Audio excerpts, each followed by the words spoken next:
नमस्कार दोस्तों।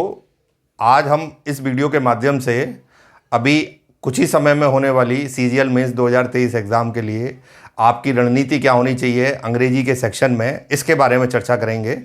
दोस्तों, सीजीएल मेंस एग्ज़ाम जो 2022 से जिसका पैटर्न चेंज किया गया, उससे पहले पैटर्न ये था कि सीजीएल मेंस में 2021 तक 200 क्वेश्चंस पूछे जाते थे, पर 22 में सब कुछ चेंज कर दिया गया। सबसे बड़ा चेंज तो ये था कि रीजनिंग और जीके का इंट्रोडक्शन दिया गया। पहले मैथ और इंग्लिश ही हुआ करते थे, उन्हीं के आधार पर कट ऑफ बनती थी। और रिसेंटली अगर हम देखें जो 22 से चेंज आया है, उसमें आपके टोटल जो मेंस के 130 क्वेश्चन है, आउट ऑफ 130 45 क्वेश्चन यानी 45 क्वेश्चन अभी भी अंग्रेजी के हैं और हर क्वेश्चन 3 नंबर का है। और सबसे ज़्यादा वेटेज देखें मेंस एग्ज़ाम में तो इंग्लिश का है, जिससे कि आप मैक्सिमम स्कोर कैसे कर सकें, इसके बारे में आज हम इस वीडियो के माध्यम से चर्चा करेंगे। दोस्तों, आगे बढ़ने से पहले मैं आपको एक ज़रूरी इन्फॉर्मेशन देना चाहता हूं। मैंने अपने इस वीडियो के डिस्क्रिप्शन में अपने ऐप का लिंक शेयर कर दिया है। दोस्तों, अभी हमने रक्षाबंधन के उपलक्ष्य में अपने सभी कोर्सेज़ पे 50% डिस्काउंट डिक्लेयर किया है। आप में से कोई भी स्टूडेंट जो किसी भी कोर्स को परचेज करना चाहे तो वो हमारे स्टोर पे जाके वो कोर्स परचेज कर सकता है। तो दोस्तों, अब आगे बढ़ते हैं अपने इस वीडियो के मुद्दे को लेकर। जो हमने 22 में पेपर देखा, मैंने उसका पूरा एनालिसिस किया है। इवन मैं आपको एक एक चैप्टर का वेटेज बता दूंगा कि इस चैप्टर से इतने क्वेश्चन पूछे गए, क्योंकि तैयारी और रणनीति के साथ तैयारी, इन दोनों में बहुत बड़ा अंतर है। क्योंकि पहले जो 2022 तक 2021 तक का पैटर्न था, उसमें चैप्टर के वेटेज अलग थे। जैसे मैं एक एग्जाम्पल दूं, 2021 में पैसिव, वॉइस और डायरेक्ट इनडायरेक्ट लगभग 1/4 पेपर को कवर कर देते थे। मतलब अगर आप देखें तो 200 में से लगभग 45 से 50 क्वेश्चन इन दो चैप्टर के ही होते थे। अब चूंकि क्वेश्चन की संख्या टोटल 45 है, तो वो वेटेज तो हो नहीं सकता, डेफिनेटली वेटेज चेंज होगा। तो मैंने 2022 का पूरा पेपर एनालिसिस किया है, जितने भी सीरीज के हुए। तो उसमें 3 सेक्शन में बांटा है अपने एनालिसिस को, एक ग्रामेटिकल सेक्शन, एक वोकैबुलरी सेक्शन और एक कंप्रीहेंशन सेक्शन। उनमें किस चैप्टर से कितने क्वेश्चन आए, वो सारा विवरण मैं आपके सामने रखूंगा। आप आगे बढ़ने से पहले चैनल को सब्सक्राइब कर लीजिए, अब तक नहीं किया है। और दोस्तों, अगर ये वीडियो पसंद आता है तो लाइक ज़रूर करें और अपने वैल्यूएबल कमेंट हमें ज़रूर दें। तो अब मैं आगे बढ़ता हूँ अपने एनालिसिस की ओर। जैसा मैंने आपसे कहा कि 45 क्वेश्चन का जो वेटेज है, उसको मैं क्वेश्चन वाइज या सेक्शन वाइज आपके सामने पेश करने जा रहा हूं। सबसे पहले हम शुरुआत करते हैं ग्रामेटिकल सेक्शन से। कितने क्वेश्चन पूछे जाएंगे, इस पे हम आपके लिए चर्चा करेंगे। Let's see. तो दोस्तों, सबसे पहले मैं ग्रामेटिकल सेक्शन से शुरुआत करता हूं। तो 13 क्वेश्चन इससे पूछे गए थे 2022 के अंदर। अब जब 23 का पेपर आएगा तो वो अपवाद नहीं होगा, इससे कुछ मिलता जुलता होगा, हल्का फुल्का परिवर्तन हो सकता है। मैंने कहा था ना, एक एक चैप्टर का वेटेज आपके सामने ला के रख दूंगा। तो ये 13 क्वेश्चन जो 45 में से पूछे गए, उसमें से 2 क्वेश्चन थे स्पॉटिंग एरर के, जिसमें एक सेंटेंस को कुछ हिस्सों में बांट के पूछा जाता है कि किस हिस्से में एरर है। नहीं है तो फिर नो एरर ऑप्शन होता है हमारे पास, उसकी संख्या 2 थी। अगला है फिल इन द ब्लैंक्स, जिसमें खाली स्थान भरने के लिए 4 विकल्प दिए जाते हैं, जिनमें से एक सही और उचित विकल्प चुनना होता है। उनकी संख्या 4 रही थी। नेक्स्ट आता है सेंटेंस इंप्रूवमेंट। सेंटेंस इंप्रूवमेंट मतलब जहाँ पे एक वाक्य के हिस्से को अंडरलाइन या बोल्ड कर दिया जाता है, गहरा काला, और ये पूछा जाता है कि ये वाक्य के रेफरेंस में जो अंडरलाइन किया गया है ये सही है या गलत है। उसकी संख्या 1 रही थी। यहाँ पे देखें तो एक्टिव, पैसिव वॉइस और डायरेक्ट इनडायरेक्ट दोनों चैप्टर से 3-3 क्वेश्चन पूछे गए थे। तो टोटल अगर हम इसको करें तो 13 क्वेश्चन, ये 13 क्वेश्चन ऐसे हैं जिनका स्कोर आप पूरा कर सकते हैं। मतलब अगर इस 3 से मल्टीप्लाई कर दें तो एक तरीके से जो इंग्लिश का वेटेज है 135 नंबर का, उसमें से 40 नंबर आप इन सारे चैप्टर से क्या कर सकते हैं, अचीव कर सकते हैं। यानी अगर मैं बात करूं तो लगभग ये टोटल का 30% है। तो इसको आप बहुत बड़ा सेक्शन मान लीजिए। आपको एग्जाम में मैं एक सजेशन भी दूंगा कि आपको सबसे पहले ये हिस्सा हिट करना चाहिए, क्योंकि इस इट जस्ट लाइक मैथमेटिक्स, मतलब इसमें अगर आप एक्टिव पैसिव सही उत्तर दे रहे हो तो आपको पता है कि ये नंबर मुझे मिलना है। तो सबसे पहले ये कॉन्फिडेंस लाने के लिए वो चीज़ की जानी चाहिए जिससे कि हमें लगे कि हम सही की दिशा में बढ़ रहे हैं।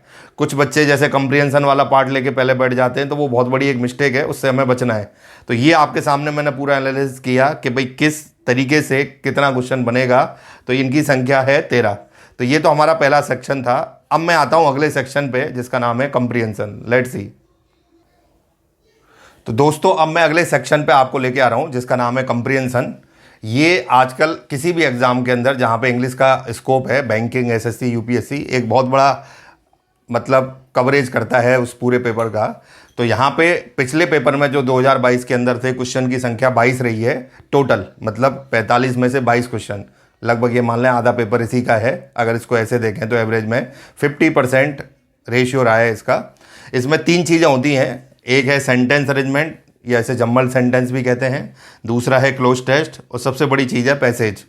तो ये तीनों का वेटेज मैंने यहाँ सामने लिखा हुआ है, आप क्लियर देख सकते हैं। सेंटेंस अरेंजमेंट की संख्या क्वेश्चंस की 5 रही थी, क्लोज टेस्ट 4 की संख्या में पूछा गया और सबसे ज़्यादा पूछा गया पैसेज। एक तरीके से कहें तो 45 में से जितना ग्रामर आया था उतने क्वेश्चन केवल किसके आए हैं, पैसेज के।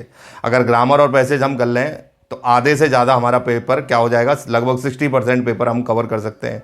तो कंप्रिहेंशन पार्ट के लिए मेरा आपको यही सजेशन है कि इसके एग्ज़ाम में जाने से पहले आपको व्यापक रीडिंग हैबिट्स बढ़ानी पड़ेंगी अपनी, क्योंकि इन तीनों में क्लोज टेस्ट और पैसेज ये 2 ऐसी चीज़ें जो रीडिंग हैबिट पर निर्भर करता है।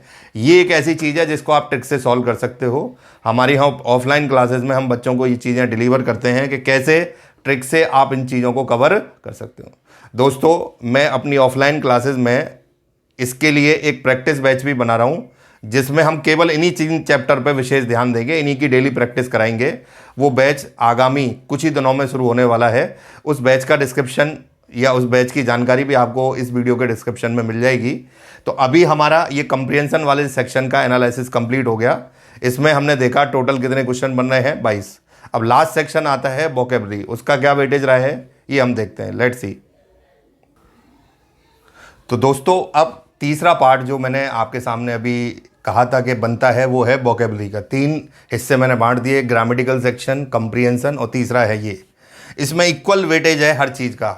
वोकैबुलरी में 5 चीज़ें होती हैं, idioms and phrases, one word substitution, spelling correct वाला शब्द ढूंढना या मिस्टेक वाला ढूंढना, अगला है एंटोनिम्स और सिनोनिम्स। तो टोटल सबका 2-2 रहा है, मतलब सबसे 10 क्वेश्चन पूछे गए। यहाँ पे एक चीज़ मायने रखती है, देखिए वोकैबुलरी में कोई दायरा नहीं है, आप चाहे कितना भी पढ़ के जाएँ होगा उतना ही जितना हम होल्ड करके आए हैं। 10 क्वेश्चन है, हो सकता है 4 हो, 5 हो, 7 हो जाएं। ये सेक्शन जस्ट लाइक जी के होता है कि जिसमें हमारे दिमाग में वो चीज़ हिट कर गई और अगर हमने पढ़ रखी है तो हम ज़रूर करके आएंगे।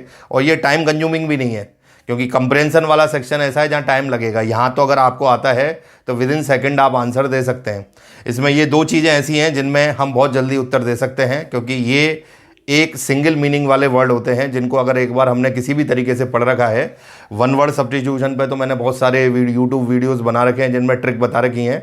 आप मेरे इस चैनल के प्लेलिस्ट में जाइए और वोकैबुलरी वाले सेक्शन में देखिए। इसको याद रखने के तो सैकड़ों तरीके मैंने बता रखे हैं, मेहनत आपको करनी पड़ेगी, डिलीवरेंस हमारा काम है।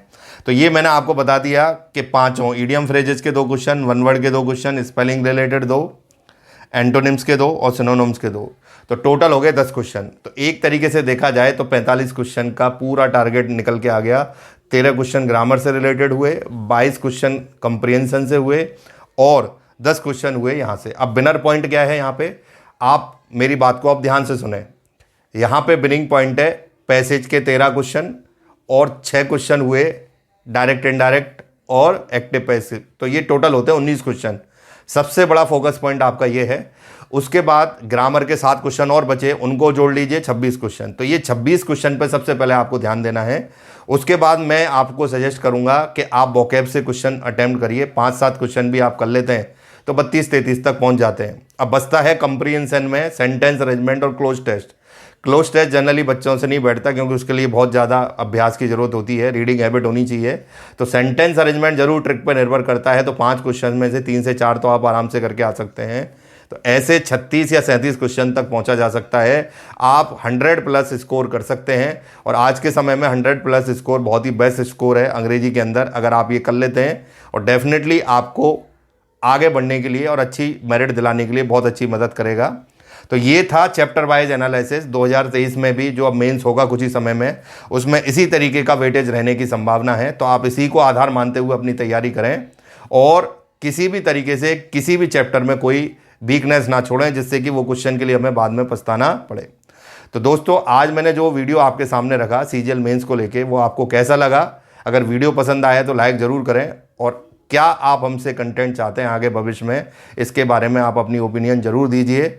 मैंने इस वीडियो के डिस्क्रिप्शन में कुछ महत्वपूर्ण लिंक शेयर किए हैं, वो ज़रूर आप देखें जिससे कि आप बेनिफिट उठा सकें।